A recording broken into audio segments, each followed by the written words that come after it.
His teacher beat him so badly. He never went back to school. He had a speech impediment, couldn't even say his own name, yet still invented the modern world. Michael Faraday, born in England, Newington Butts, modern-day South London, son of a blacksmith. His family went hungry, no education, no prospects. At 14, he got a job binding books, and he read everything he could. He found an article on electricity.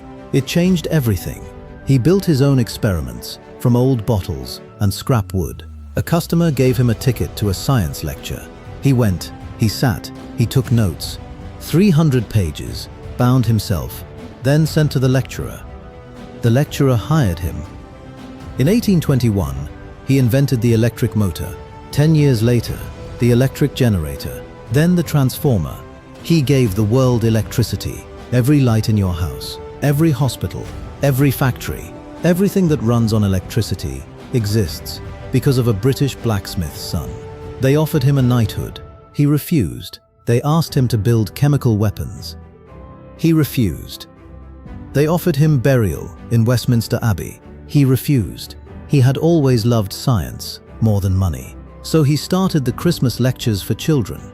They're still running today. A British blacksmith's son, beaten out of school, couldn't speak his own name. He gave the world electricity, then asked for nothing in return. Help us remind the world what Britain gave it.